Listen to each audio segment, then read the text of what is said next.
Cringe bo'lishdan uyalmaslik kerak. Nega?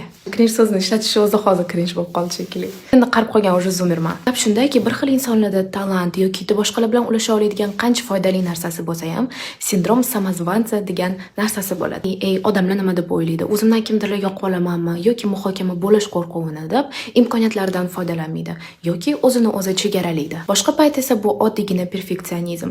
Birovni necha yillik mehnatini oxirgi etapini ko'rib, o'zini boshlang'ich etapi bilan solishtiradi va o'zidan ham shunaqa ideal narsa kutadi. O'xshamaganini ko'rganidan keyin yengiladi. Va o'sha foydali deb o'ylaydigan videoyingizni qo'ying, nima qilibdi? Kimdir muhokama qilsa nima qilibdi? Yoki birov uchun kulgili bo'lsa nima qilibdi? Hammaga siz bittada yoqolmaysiz, lekin albatta o'zingizga kerakli bo'lgan odamni o'zingizga jalb qilasiz. Ba'zida siz bilmagan holatda kimdirga yordam berishingiz mumkin yoki kimnidir qo'llab-quvvatlab qo'yishingiz mumkin so'zlaringiz orqali. Ba'zilar esa o'zini sizda topishi mumkin. Bir xillarda o'ylashadi, yo'q, bu yerda faqat o'zini chiroyli hayotini ko'rsatish kerak. Qanaqa zo'r yashayotganini ko'rsatish kerak, qanaqa zo'r joylarga borayotganini, zo'r kiyinayotganini ko'rsatish kerak deb o'ylaydi.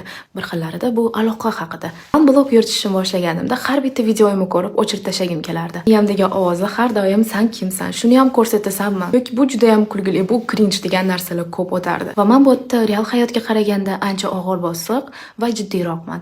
Lekin bu ham meni asl versiyam. Ko'pchilikka ko'rsata olmagan narsalarim, ayta olmagan narsalarim. Siz bu dunyo bilan ulashishga arziydigan narsalaringiz o'ylaganingizdan ham ko'proq. Ich-ichingizdan agar shuni xohlasangiz, hech qachon chegaralaringiz sizni to'xtatishiga yo'l qo'ymang. Albatta, proses vaqtida sizga haqiqatan nima kerak yoki nima kerak emasligini tushunasiz.